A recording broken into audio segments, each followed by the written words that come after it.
I've always prided myself on my intuition, especially when it comes to reading people's bodies. It's what makes me a damn good massage therapist. But nothing could have prepared me for the day my carefully constructed world started to crumble. All because of a misplaced package and a pair of startling blue eyes. It was a scorcher of a day in Knoxville, the kind that makes you want to peel off your skin. I was in my little oasis of a massage studio, AC cranked to Arctic, trying not to think about the flashy new spa that had just opened down the street. Their grand opening banner might as well have said, "Hey Chelsea, ready to go out of business?" I was deep in a pit of self-pity when the bell chimed. In walked Trouble, wrapped up in a leather jacket and topped with a mane of chestnut hair. She was clutching a box like it was her firstborn. "Chelsea Thompson?" she asked, her voice a mix of honey and gravel. "That's me," I replied, suddenly aware of how sweaty I was. "How can I help you?" She thrust the box at me. "This was delivered to me by mistake. It's addressed to you." I took the package, our fingers brushing for a split second. Was it static electricity or something else that made my skin tingle? "Thanks, Addison," she supplied, flashing a grin that could melt steel. "Addison Blake." I fumbled with the box, desperate for a distraction from those piercing blue eyes. "Well, Addison, I appreciate you bringing this by. Can I offer you some water or something?" She glanced at her watch. "Actually, yeah. I've got a few minutes to kill before my next gig." As I grabbed a couple of water bottles from the mini fridge, I couldn't help but notice Addison checking out my studio. Her gaze lingered on the rock climbing posters I had on the walls. "You climb?" she asked, gesturing to the images. I laughed a bit self-consciously. "Oh, those? No, not really. I've always wanted to try though. It looks exhilarating." Addison's eyes lit up. "It is. There's nothing like it. The rush, the focus, the way your body and mind have to work in perfect sync." Her passion was infectious. Before I knew it, we were deep in conversation about different climbing techniques, the best spots around Knoxville, and the thrill of conquering your fears. "You know," Addison said, leaning in conspiratorially, "I teach beginners at the local gym. You should come by sometime. I'd be happy to show you the ropes." She winked at her own pun, and I found myself giggling like a schoolgirl. As she turned to leave, Addison paused at the door. "Oh, and Chelsea, don't worry about that new spa. They've got nothing on your vibe." With that, she was gone, leaving me with a strange mix of emotions I couldn't quite place.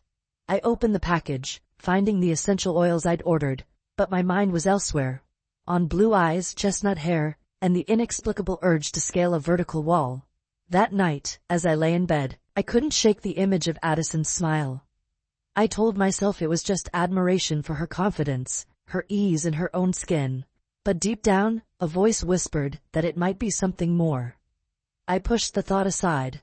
I was straight, always had been. This was just professional curiosity. Yeah, that's it. I was intrigued by rock climbing, not by the way Addison's eyes crinkled when she laughed, or how her voice seemed to caress my name. Little did I know, that misdelivered package was about to deliver me into a whole new world of self-discovery, adrenaline, and a love I never saw coming. It took me a week to work up the courage to step into that climbing gym. A week of telling myself I was just there for the workout, not to see a certain blue-eyed instructor. But who was I kidding?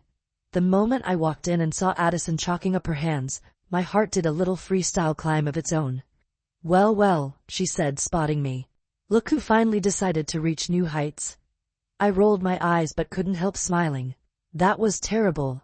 Do you greet all your students with bad puns?" "Nah, you're special," Addison winked, and damn if my stomach didn't do a backflip. "Ready to get started?" The next hour was a blur of harnesses, carabiners, and Addison's hands guiding me into proper positions. Every touch sent sparks through my body, leaving me dizzy and breathless, and not just from the exertion. "All right, Chelsea," Addison called from below as I clung to the wall like a terrified koala. "Trust the rope and lean back." I looked down, immediately regretting it. "Are you insane? I'll fall?" "That's the point," she laughed. "I've got you, trust me." Something in her voice made me believe her. I closed my eyes, took a deep breath, and let go. For a heart-stopping moment, I was falling. Then the rope caught, and I was floating. "Open your eyes," Addison said softly. I did, and found myself staring directly into hers. She was so close, her hands on the rope keeping me safe. For a moment I forgot how to breathe. See, not so bad, right? She grinned. It's incredible, I managed, not sure if I meant the view or her smile. As she lowered me down, our bodies brushed against each other. I felt the heat of her skin, smelled the faint scent of her shampoo. My head spun, and it wasn't from the height. Same time next week? Addison asked as I unclipped my harness. I nodded, not trusting my voice. As I headed for the showers, I caught her watching me walk away. The look in her eyes made my skin tingle. Over the next few weeks, climbing became my obsession. Or maybe Addison did. We fell into a routine: climb, coffee, conversation. With each session, I grew bolder on the wall and more confused in my heart.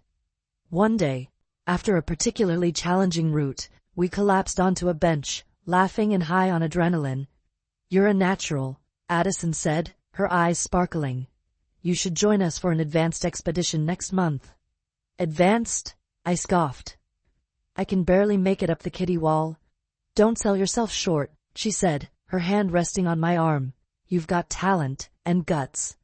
I looked at her hand, then up at her face. She was so close I could count her eyelashes. For a wild moment I thought she might kiss me. I realized with a jolt of panic and excitement that I wanted her to.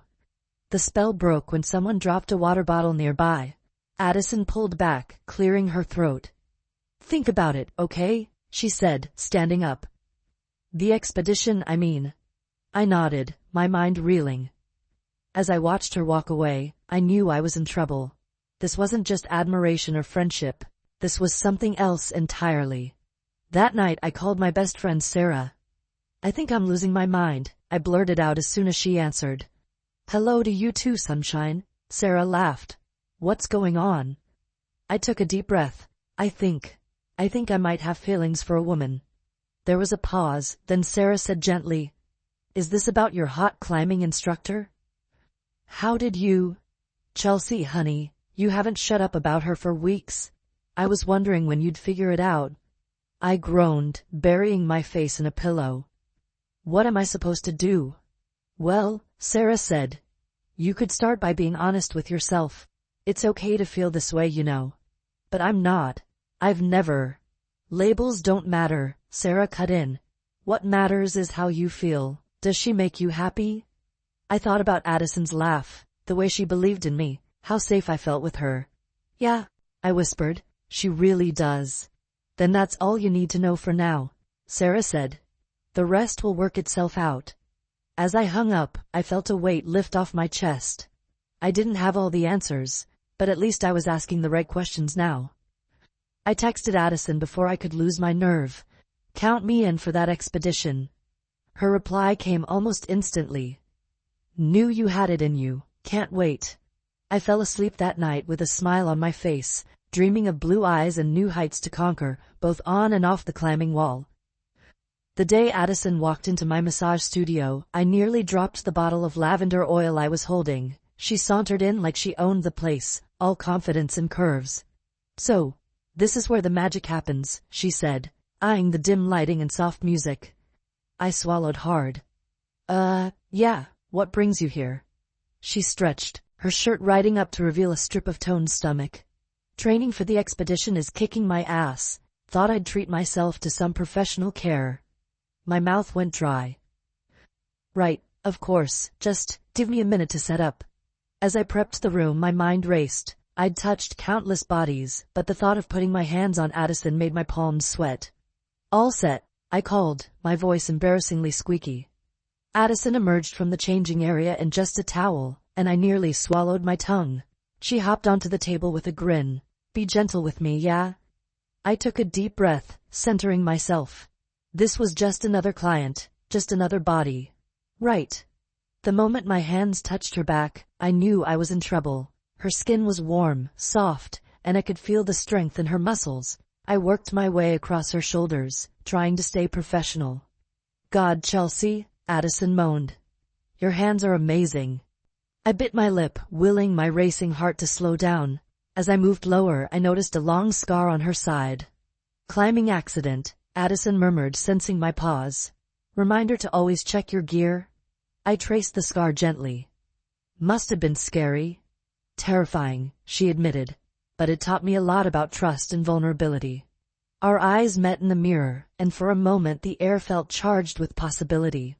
I quickly looked away, focusing on my work.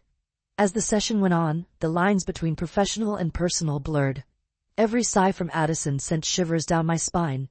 Every touch felt more intimate than the last. When it was over, I stepped out to let her dress. My hands were shaking as I washed up. What the hell was happening to me?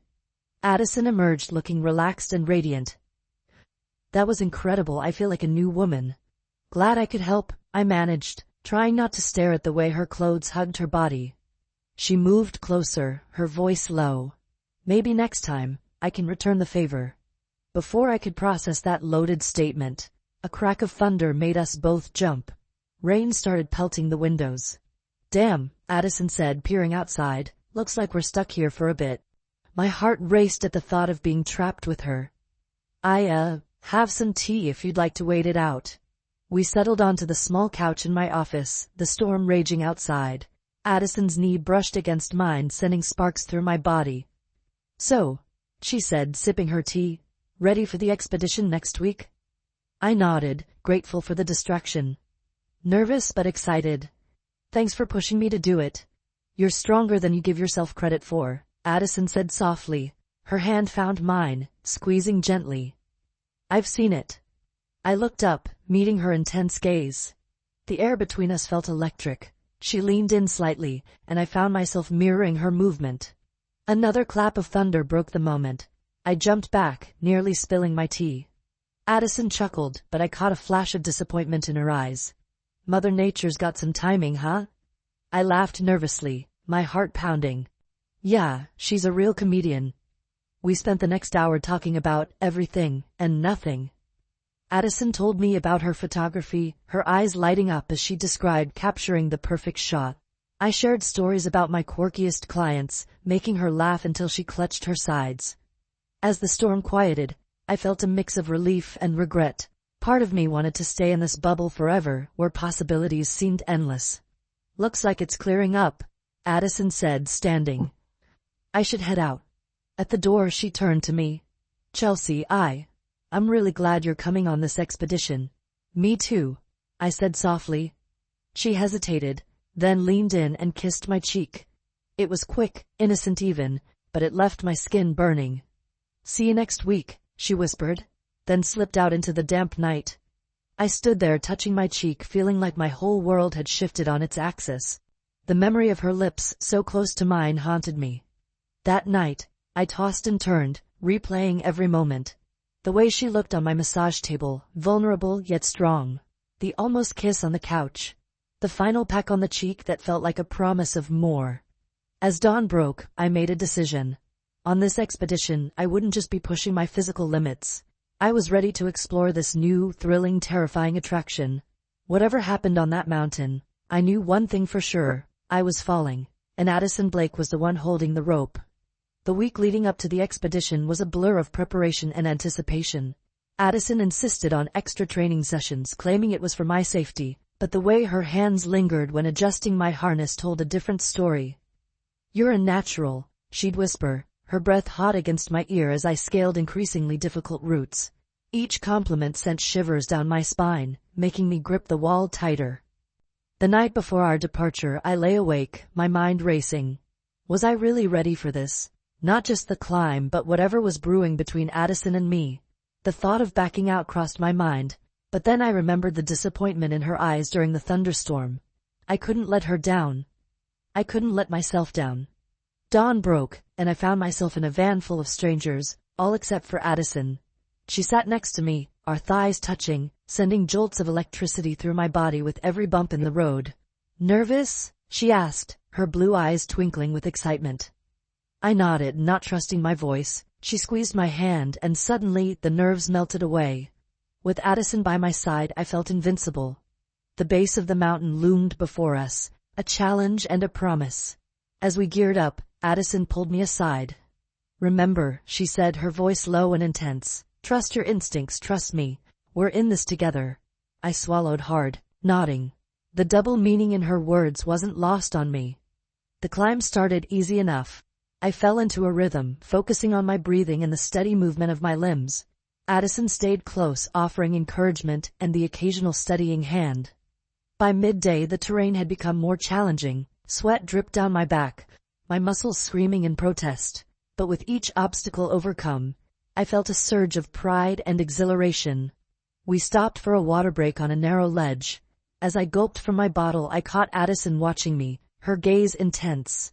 "What?" I asked, suddenly self-conscious. She shook her head, smiling. "Nothing. Just, you're amazing, you know that." Before I could respond, a shout from above cut through the air.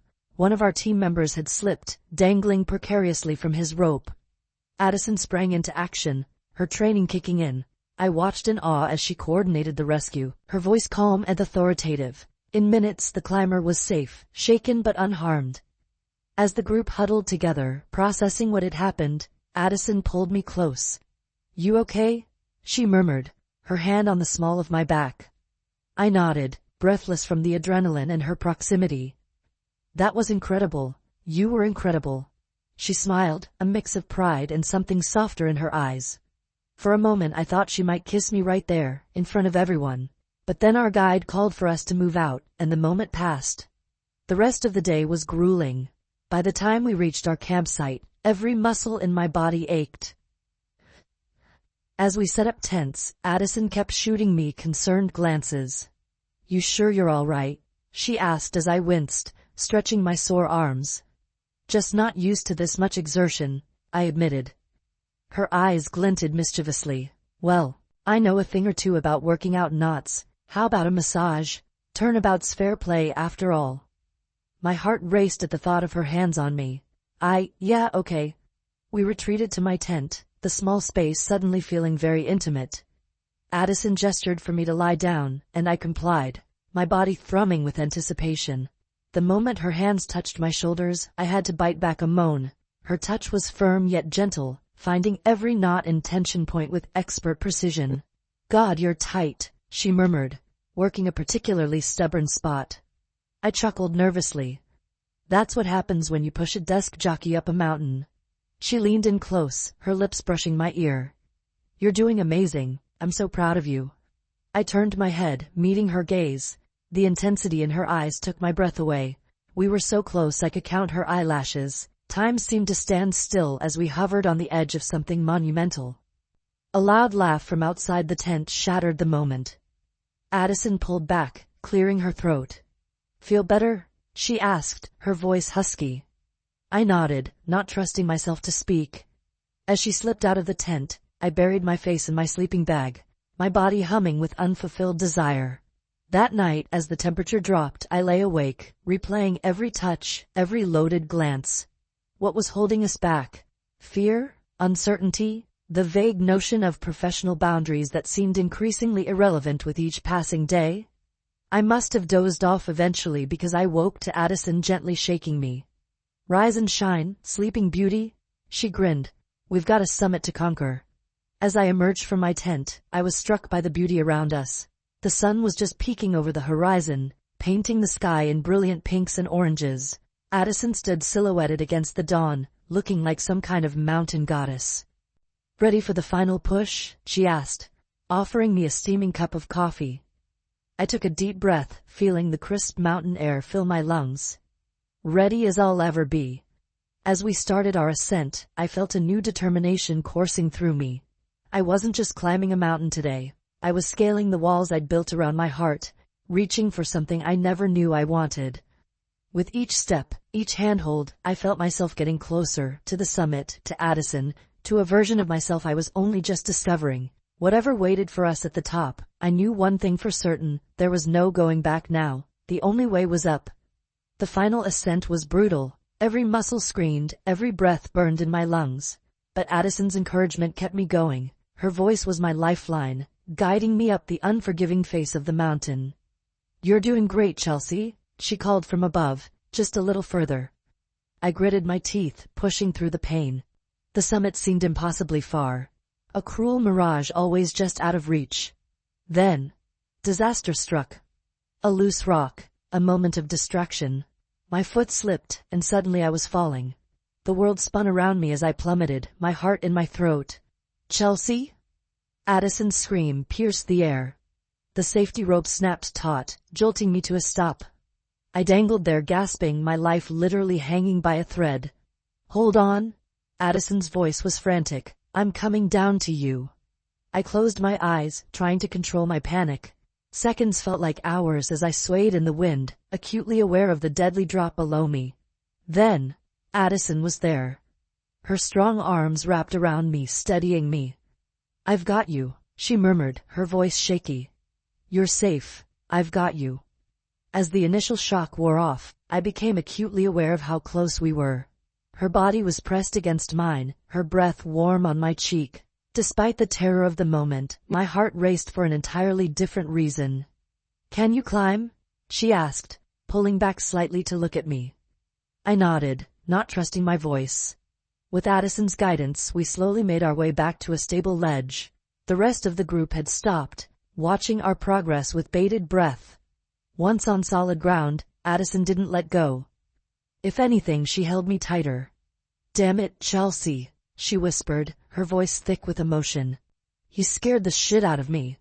I looked up at her, surprised to see tears in her eyes. "I'm sorry," I said softly. "I didn't mean to." Before I could finish, Addison's lips were on mine. The kiss was desperate, hungry, filled with all the fear and relief of the moment. I responded instantly, my hands tangling in her hair, pulling her closer. When we finally broke apart, both breathless, the world seemed to have shifted on its axis. The rest of the group was pointedly looking away, giving us a moment of privacy. "I've wanted to do that for so long," Addison admitted, her forehead resting against mine. "Me too," I whispered back, marveling at how right it felt. The guide's voice broke through our bubble. "Everyone okay to continue?" Addison looked at me questioningly. I nodded, a new determination filling me. "Let's finish this." The rest of the climb was a blur of exertion and stolen glances. Addison stayed close, her presence both comforting and electrifying. When we finally reached the summit, the sense of accomplishment was overwhelming. "We did it!" I cried, throwing my arms around Addison. She spun me around, both of us laughing. "You did it," she corrected, her eyes shining with pride. As the group celebrated around us, Addison pulled me to the edge of the cliff. The view was breathtaking, miles of untouched wilderness spread out below us, bathed in the golden light of the setting sun. "It's beautiful," I breathed. "Yeah, it is," Addison agreed, but when I turned to her, she wasn't looking at the view, she was looking at me. This time when we kissed, it was slow and sweet. A promise, a beginning. The rest of the world fell away, leaving just us, suspended between heaven and earth. "Chelsea," Addison murmured against my lips. "I think I'm falling for you." I laughed softly. "Careful with the falling metaphors, I've had enough of those for one day." She grinned, pulling me closer. "Fair enough, how about, I'm head over heels for you." "Much better," I said, kissing her again. As the sun dipped below the horizon, painting the sky in brilliant oranges and pinks, we stood there, wrapped in each other's arms. The future stretched out before us, as vast and thrilling as the wilderness below. "So," Addison said, a mischievous glint in her eye. "Ready for the descent?" I groaned playfully. "Can't we just live up here forever?" She laughed, the sound echoing across the mountaintop. "Tempting. But I've got plans for you back in civilization." The suggestive tone in her voice sent a shiver down my spine. "Oh yeah, care to share?" Addison leaned in, her lips brushing my ear. "Let's just say I'm looking forward to giving you a very thorough massage." Heat flooded my body, and it had nothing to do with the exertion of the climb. "In that case," I said, my voice husky, "lead the way." As we began our descent, hand in hand, I marveled at how much had changed in just a few days. I'd come on this trip to challenge myself, to push my limits. I never expected to find love at the top of a mountain. But as I watched Addison navigate the treacherous path with grace and confidence, I realized that some of the greatest adventures happen when you least expect them. And this, I was certain, was just the beginning of ours. The journey down was filled with stolen kisses and lingering touches. Every time we had to separate to maneuver a tricky section, I felt the loss of contact acutely. It was as if now that we'd finally crossed that line, I couldn't bear to be apart from her. As night fell and we made camp for the last time, there was a palpable shift in the air between us. The tent that had felt so small before, now seemed full of infinite possibilities. We lay side by side, not touching, but the electricity crackling between us was almost visible. "Chelsea," Addison whispered in the darkness, "are you sure about this, about us?" I rolled over to face her, finding her eyes glinting in the faint moonlight filtering through the tent. "I've never been more sure of anything in my life," I said, and sealed my words with a kiss. That night, under a canopy of stars, we explored each other with the same passion and determination we'd shown on the mountain. Every touch, every sigh, every whispered word of affection was a new summit reached, a new height conquered. As dawn broke, painting the world in soft pinks and golds, I lay in Addison's arms, feeling more alive than I ever had. Whatever challenges awaited us back in the real world, I knew we'd face them together. After all, we'd already moved mountains. Reality hit like a bucket of ice water the moment we stepped off the trail. My phone, silent for days, exploded with notifications, missed calls from my mother, texts from friends asking about my climbing buddy. It was as if the mountain had been our own private world and now the real one was clamoring for attention. Addison must have sensed my tension. She squeezed my hand, her touch grounding me. "Hey," she said softly, "we've got this. Remember, we just climbed a damn mountain." I smiled, grateful for her strength. "Yeah, we did." But as we drove back to Knoxville, doubts began to creep in. What would this mean for my business? For my family? I'd never been with a woman before. Hell, I'd never even considered it until Addison walked into my life. We pulled up to my apartment, both reluctant to say goodbye. Addison leaned across the console, her lips meeting mine in a kiss that made my toes curl.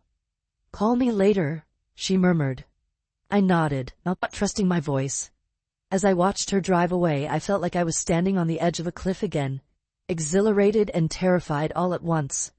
Inside, I was greeted by a stack of mail and the stale air of an empty apartment. It felt surreal, like I'd stepped into someone else's life. How could everything look the same when I felt so different? I was unpacking when my phone rang. My mother's name flashed on the screen, and my stomach dropped. "Chelsea Thompson, where on earth have you been?" Her voice was shrill with worry. "I've been calling for days." "Sorry, Mom," I said, wincing. "I was on that climbing trip, remember? No cell service on the mountain." "Well, you could have called when you got back," she huffed. "Anyway, how was it? Did you meet any nice young men?" I froze, my heart pounding. This was it. The moment of truth. I took a deep breath, Addison's words echoing in my mind. "We've got this." "Actually, Mom," I said, my voice shaking slightly, "I did meet someone. Her name is Addison." The silence on the other end was deafening. When my mother finally spoke, her voice was cold. "Her? Chelsea. What are you talking about?" I closed my eyes, steeling myself. "I'm saying I met someone I care about, a lot, and she happens to be a woman." What followed was a blur of accusations and tearful pleas. My mother threw around words like phase and confusion, each one cutting deeper than the last. By the time I hung up, I was emotionally exhausted. I curled up on my couch, tears streaming down my face. What had I done? Was this really worth potentially losing my family over? A soft knock at the door jolted me from my spiral. I opened it to find Addison standing there, concern etched on her face. "I couldn't stay away," she said, pulling me into a tight embrace. "I had a feeling you might need me." As I sobbed into her shoulder, Addison held me, murmuring soothing words. When I finally calmed down enough to explain what happened, her eyes flashed with anger.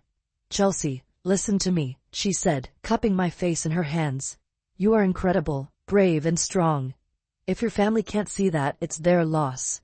But you are not alone in this. You have me." Her words were like a balm to my wounded soul. I leaned in, kissing her with all the gratitude and love I couldn't express in words. The next few days were a whirlwind. Word spread quickly in our small community. Some clients canceled their appointments, citing vague excuses. Others went out of their way to show support, booking extra sessions and leaving glowing reviews online. My best friend Sarah was an unexpected ally, showing up with wine and a fierce determination to help me through this. "Screw anyone who can't see how happy you are," she declared, pouring generous glasses for both of us. Addison was my rock through it all. She held me when I cried, made me laugh when I needed it most, and never once made me feel like I was a burden. One evening, as we cuddled on my couch, a realization hit me. We should work together, I blurted out. Addison raised an eyebrow. What do you mean? Your photography, my massage therapy. We could create a wellness retreat, combine adventure and relaxation. Her eyes lit up. That's actually brilliant. We could do weekend getaways, teach people to push their limits and then recover properly. We spent hours brainstorming, our excitement growing with each idea. It felt like we were climbing that mountain again, reaching for something greater than ourselves.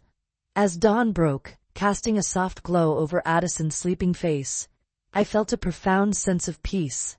Yes, there were still challenges ahead. My relationship with my family was strained, and some people in town looked at us differently now. But for every door that closed, new ones were opening. We had each other, a growing circle of supportive friends, and a vision for the future that excited us both. A few days later I received a text from my younger sister. Hey, Mom's being a jerk, but I think it's cool you found someone. Can I meet her? I showed the message to Addison, happy tears in my eyes. She pulled me close, pressing a kiss to my forehead. See? It's going to be okay. We've got this. And for the first time since we'd returned from the mountain, I truly believed it. Whatever came next, we'd face it together. After all, we'd already conquered one mountain. What was one more? As we started to plan our first wellness retreat, I couldn't help but marvel at how much my life had changed in such a short time, all because of a misdelivered package and a pair of striking blue eyes. Addison caught me staring and grinned. What are you thinking about? I pulled her in for a kiss. Just that I'm exactly where I'm supposed to be. And as she deepened the kiss, I knew it was true. This was just the beginning of our greatest adventure yet. The bell above the door chimed, and I looked up from my appointment book to see a face I hadn't laid eyes on in years. My heart dropped to my stomach. Dad? I whispered, hardly believing it. He stood there looking older and more uncertain than I'd ever seen him. Hey, Pumpkin, he said, his voice gruff with emotion. I was frozen, caught between the urge to run into his arms and the need to protect myself. The last time we'd spoken, it had ended in tears and slammed doors. What are you doing here? I managed to ask, my voice steadier than I felt. He shifted uncomfortably, his eyes darting around the studio. Your mother, she told me about your situation. I bristled at his choice of words. You mean my girlfriend? He winced but nodded. I needed to see for myself, to understand. Before I could respond, the back door opened, and Addison walked in, her arms full of photography equipment. She stopped short when she saw my father, her eyes widening in recognition. Oh, she said softly. I can come back later if... No, I said quickly, reaching for her hand. Stay, please. My father watched this interaction with a mix of confusion and something else I couldn't quite place. Curiosity, maybe? Dad, this is Addison, I said, squeezing her hand for support. My partner. Addison stepped forward, offering her free hand. It's nice to meet you, sir. To my surprise, my father shook her hand. You too, he mumbled, looking between us with a furrowed brow. An awkward silence fell over the room. I could feel Addison's thumb rubbing soothing circles on my hand, grounding me. Finally, my father spoke. You look happy, he said, his voice tinged with wonder.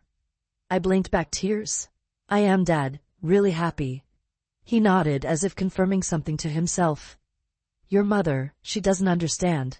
But I remember what it was like when we first got together. That glow you get when you found your person. I held my breath, hardly daring to hope. I can't say I understand all this, he continued, gesturing vaguely. But I know what love looks like. And this looks like love. The dam broke. Tears streamed down my face as I rushed into my father's arms. He held me tight, his own shoulders shaking with silent sobs. When we finally pulled apart, both of us red-eyed and sniffling, I saw Addison watching us with a soft smile. Would you like to stay for dinner? She asked my father. Get to know each other a bit. He hesitated for a moment, then nodded. I'd like that. That night, over a meal Addison and I cooked together, my father asked questions, real, genuine questions about our life, our plans, our love. It wasn't perfect. There were still moments of awkwardness and misunderstanding. But it was a start. As he was leaving, my father pulled me aside. "I'm sorry," he said softly, "for not being there sooner, for not understanding." I hugged him tight. "You're here now. That's what matters." After he left, Addison held me as I cried, tears of relief, of joy, of lingering sadness for the time lost. "I'm so proud of you," she whispered, kissing my temple. But our moment of peace was short-lived. The next morning, I woke to a flurry of texts from Sarah. "Check your email," she wrote. "Now." With a sense of dread, I opened my inbox to find a message from my biggest corporate client. They were terminating our contract, citing recent changes in your personal life as the reason. I felt like I'd been punched in the gut. This contract was nearly half my income. Without it, the studio would struggle to stay afloat. Addison found me an hour later, still staring at the email in shock. "Hey," she said softly, kneeling beside me. "Talk to me." I showed her the email, my hands shaking. "What am I going to do?" Her eyes flashed with anger as she read. "This is discrimination. It's illegal. We can fight this." But the thought of a prolonged legal battle made me feel sick. "I can't," I whispered. I can't." Addison pulled me into her arms, her embrace warm and solid. "Okay," she said, "then we'll figure something else out, together." Over the next few days we poured ourselves into planning our wellness retreat. It became a lifeline, something to focus on besides the growing stack of bills and the whispers I could feel following me around town. One evening, as we were going over the budget for the 100th time, Addison suddenly sat up straight. "I have an idea," she said, her eyes sparkling with excitement. She grabbed her laptop, pulling up a series of breathtaking photos from our climbing trip. "What if we don't just do local retreats? What if we go big?" I leaned in, intrigued. "What do you mean?" "Adventure photography tours," she said, her words coming fast with enthusiasm. "We combine your expertise in wellness and massage with my photography skills.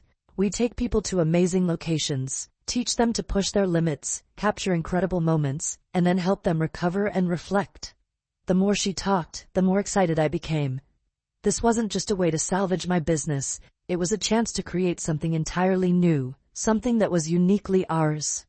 We stayed up all night, planning and dreaming. By dawn, we had the bones of a business plan and a name, Peak Perspectives. As the sun rose, painting the sky in brilliant hues, Addison turned to me with a serious expression. "There's one more thing," she said, taking my hands in hers. "I know we haven't been together that long, but I've never been more sure of anything in my life. Will you marry me?" I gasped, tears springing to my eyes. "Are you serious?" She nodded, her eyes shining with love and certainty. "I want to build this life with you. All of it. The business, the adventures, everything. What do you say?" For a moment, I thought about everything we'd been through, the challenges we'd faced, the obstacles still ahead. But then I looked into Addison's eyes, and I saw our future, bright and full of possibility. "Yes," I said, laughing through my tears. 1,000 times, yes. As we kissed, sealing our promise to each other, I felt a sense of peace wash over me. No matter what came next, disapproving family members, small-minded clients, or any other challenges life might throw our way, we'd face it together. We'd already climbed one mountain. With Addison by my side, I was ready to climb 1,000 more. The grand opening of Peak Perspectives wasn't exactly grand. A handful of curious locals, a few supportive friends, and my dad standing awkwardly in the corner nursing a cup of punch. But as I looked around our new space, part photography studio, part wellness center, I felt a surge of pride. Addison caught my eye from across the room and winked. She was in her element, charming potential clients with stories of our adventures and showing off her stunning photographs.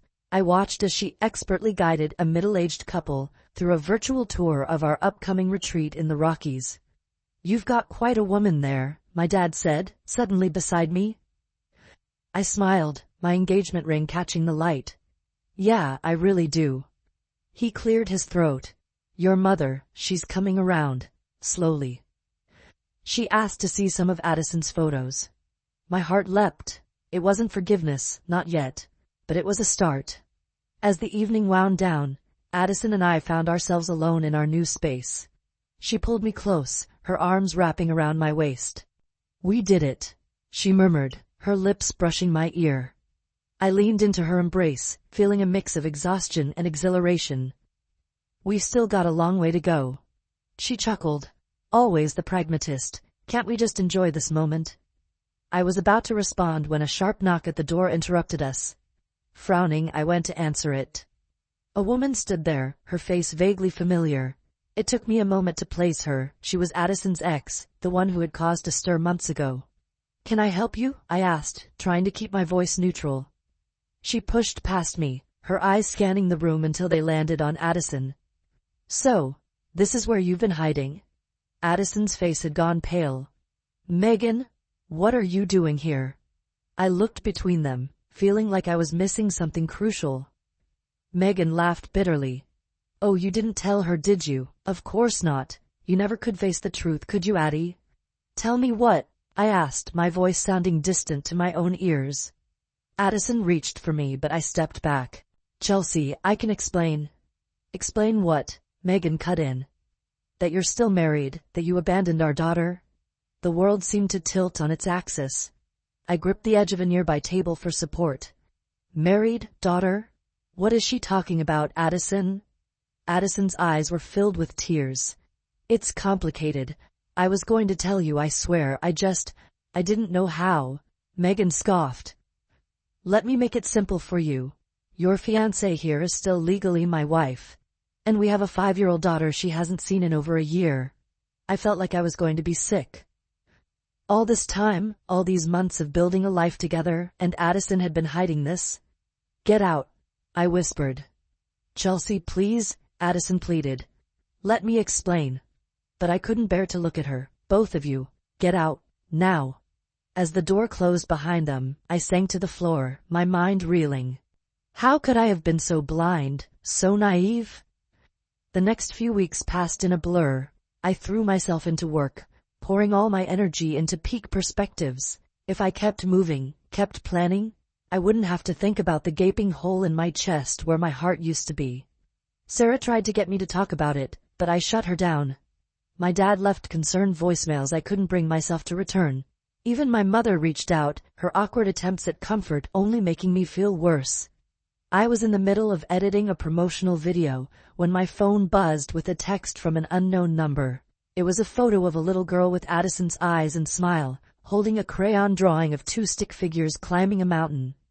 The message read, "She asks about you. She wants to meet the woman who taught her mama to climb mountains again." I stared at the photo, feeling something crack inside me. Before I knew what I was doing, I was dialing Addison's number. Her voice was hesitant when she answered. "Chelsea? I took a deep breath. "I think we need to talk." We met at a neutral location, a small park halfway between our places. Addison looked terrible, dark circles under her eyes, her usual confidence replaced by a wary fragility. "I'm so sorry," she said as soon as she saw me. "I know those words aren't enough, but I was a coward, and I hurt you, and I'll regret that for the rest of my life." I held up a hand to stop her. "I didn't come here for apologies, I came for the truth, all of it." And so, sitting on a park bench as the sun set, Addison told me everything. About her whirlwind marriage to Megan, the joy of their daughter's birth, and the crippling postpartum depression that followed. How she'd run away, convinced she was poison to everyone she loved. How she'd been trying to build up the courage to face her past when she met me. "I fell in love with you," she said, her voice breaking. "And I was terrified that if I told you the truth I'd lose you. So I kept putting it off, telling myself I'd find the right moment. But there never is a right moment for something like this, is there?" I sat in silence, absorbing it all. Part of me wanted to walk away, to protect myself from any more pain. But another part. "I need time," I said finally, "to process all this, to figure out if I can trust you again." Addison nodded, hope and fear warring in her eyes. "I understand. Take all the time you need. I'll be here." As I stood to leave, she called out, "Chelsea, thank you for listening." I turned back, really looking at her for the first time. Despite everything, my heart still skipped a beat at the sight of her. "I'm not making any promises," I said. "But maybe we can start by introducing me to your daughter." A tentative smile broke across Addison's face. It wasn't forgiveness, not yet. But it was a start. As I walked away, I felt something shift inside me. The pain was still there, raw and real. but alongside it was a flicker of something else. Hope, maybe, or the beginning of understanding. Whatever it was, I knew one thing for certain: our story wasn't over yet. We had more mountains to climb, more perspectives to gain, and maybe, just maybe, we'd find our peak together.